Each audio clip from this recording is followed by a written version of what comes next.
What is going on, everybody? Today I'm going to show you how you can get a body shop quality finish using aerosol spray cans.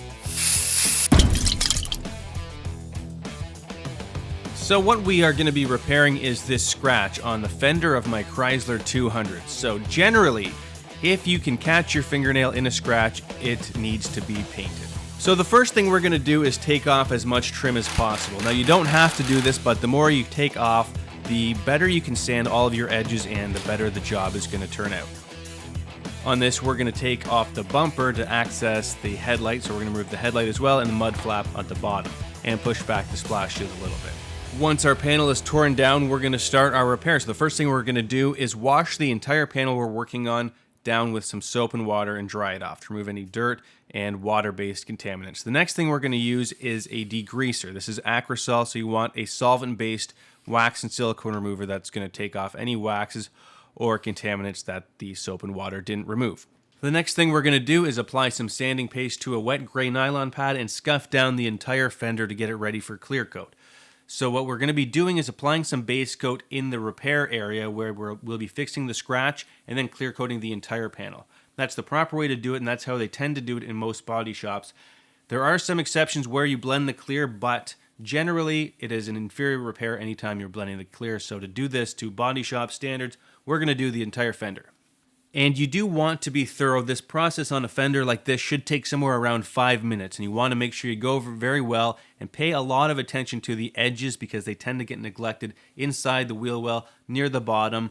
But at the same time, don't be pressing too hard on those edges because you can burn right through them and then you have another paint repair on your hand. The goal here is to have that fender looking matte at the end. So you'll look at that door afterwards and you look at the fender, the door will look nice and shiny, you'll see your reflection, the fender will be dull, and that is what we're going for.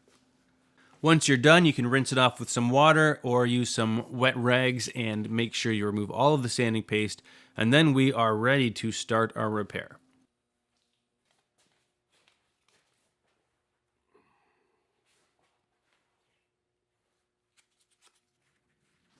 So we're going to take some 400 grit sandpaper on a sanding block here, and you should start to see that scratch a little bit better.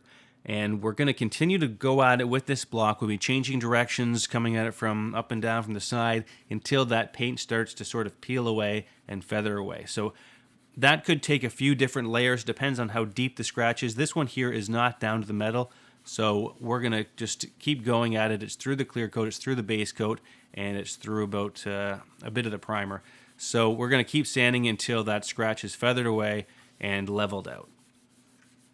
And keep in mind that this process is pretty similar across different videos I've done. So if you look at different types of repairs, could be dents or plastic repairs, anything like that, everything is pretty well similar once you get past the repair process. So you can apply something from a different video and then continue on using aerosol primers and aerosol clear coats in place. So if you want to look back at some of that, have a look through those videos, and they should still apply to most of what we're doing here.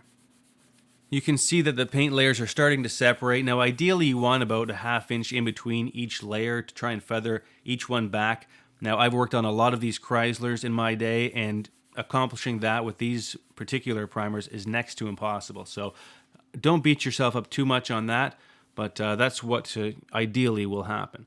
So now that we have our area is sort of ready for primer, now we need to do what's known as back sanding a little bit. And I also have a little tiny scratch near the top that I'm going to kind of work at too. I'll show you in a sec, but that's not going to need any primer. So back sanding is basically, we want to prime that ring, but we want to make sure that our primer is landing on only sanded surfaces, because the primer is meant to stick to 400 grit or coarser, so somewhere between 400 and 240. But we're going to try and keep this as fine as we can. So we're going to use 400 here, and here you can see we have another little scratch here, but it's more in the clear coat, so I don't have to get too crazy with it. We're going to sand it out a little bit. Once I learn that it will sand out of the clear, I'm going to just leave it at that, and we'll refine that scratch after we get primer on the other repair area. Now, whenever I'm working with aerosol products, what I like to do is take a piece of cardboard like this, and we're going to cut a hole in it, which may seem a little weird right now, but just bear with me. What we're going to do is apply our product through that hole. And what that's going to do is help us control where it lands a little bit better.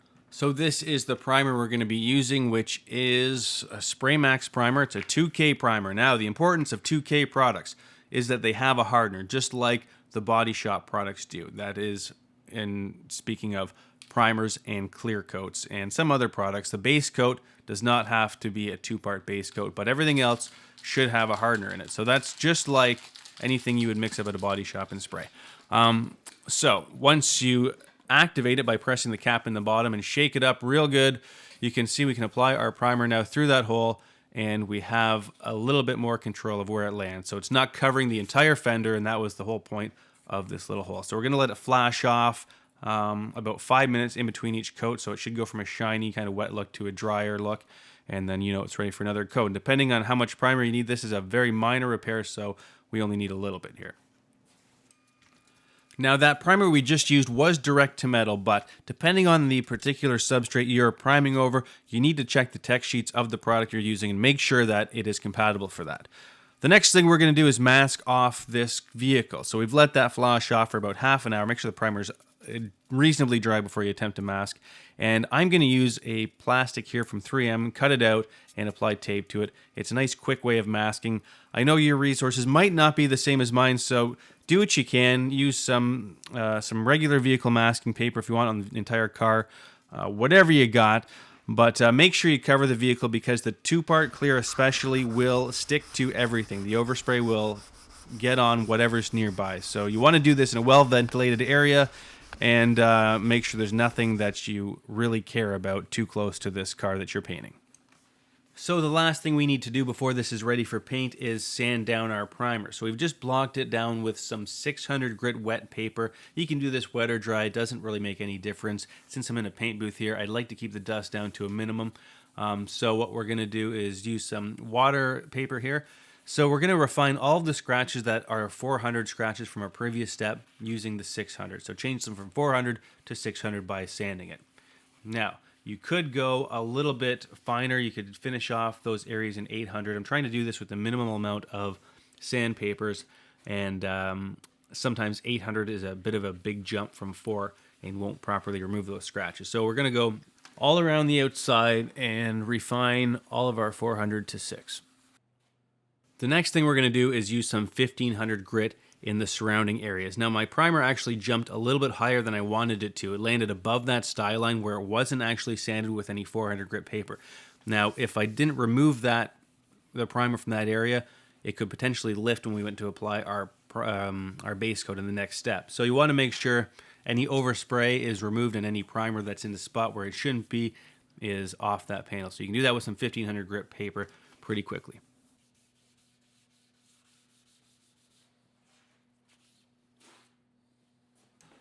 So we're going to wipe it down one more time, remove all of that water, and at this point here, it is best to have a water-based cleaner to do a final wipe on your panel. You can use the degreaser, but sometimes they are a little bit aggressive and they can smooth out scratches and compromise adhesion a little bit.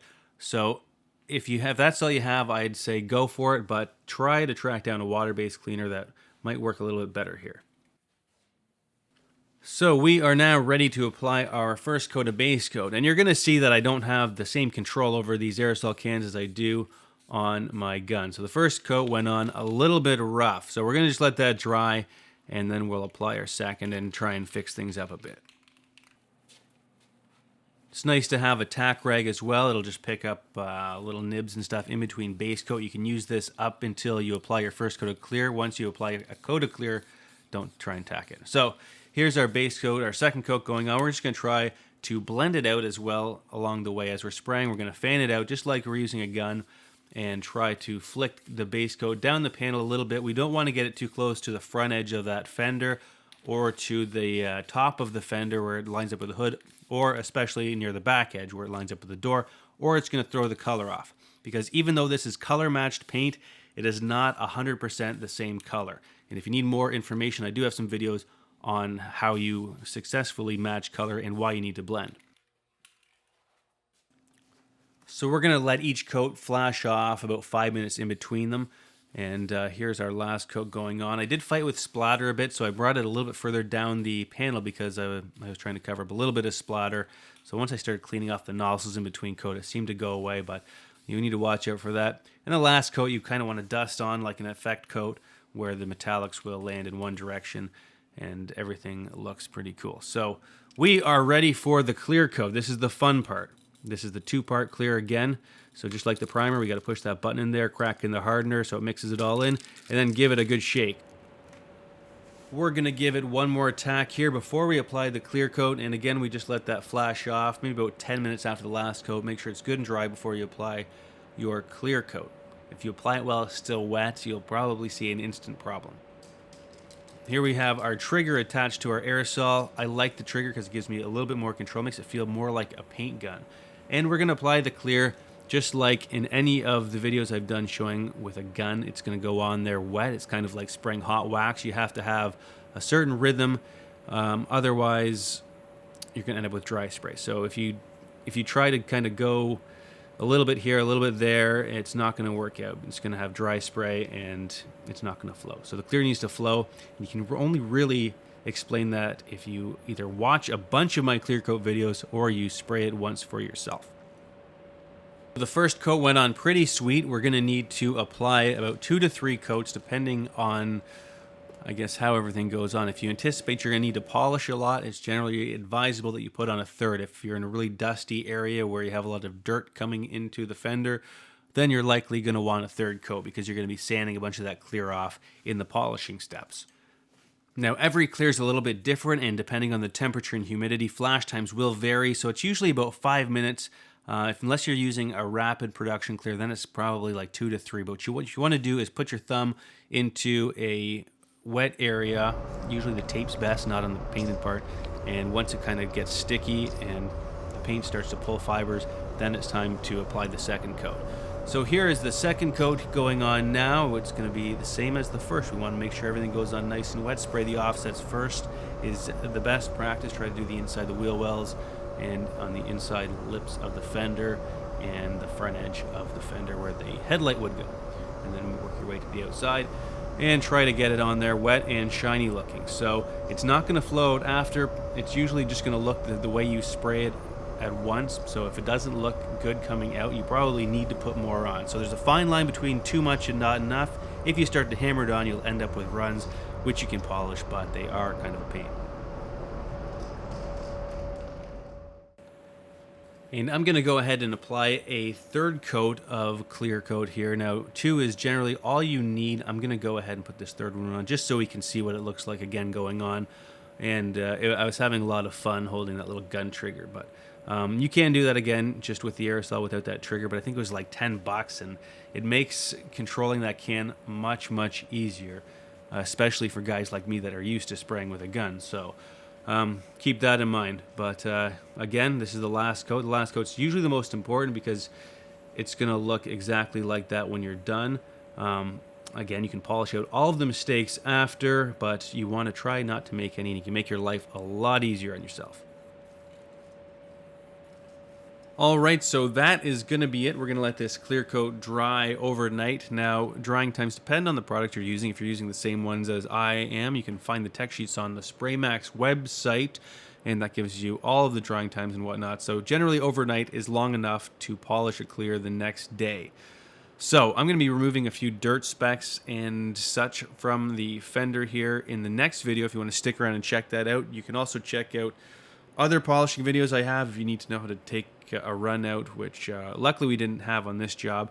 Now, if you're wondering what the finish looks like, we'll make sure you have lots of pictures to see that. It really looks just like the factory door. I mean, that doesn't say a lot because these new cars, the finish isn't that great to begin with. But if you wanted something smoother, you could definitely sand down that orange peel and polish it up in the next step. But you want to make sure you put that third coat of clear on.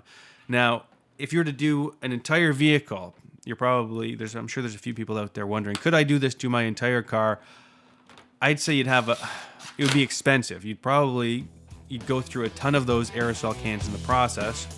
I guess you probably could do it, but the clear, you'd have a tough time getting that clear to lay down, and you'd be polishing a lot afterwards. So I mean, I'm not going to tell you no, but if you do it, make sure you send it to me and follow on Instagram at Refinish Network. Check out the website, refinishnetwork.com, and follow me on Facebook. Somewhere, just type in Refinish Network, you'll find it. So that's going to be it for today. Thank you for watching, and we will see you next time.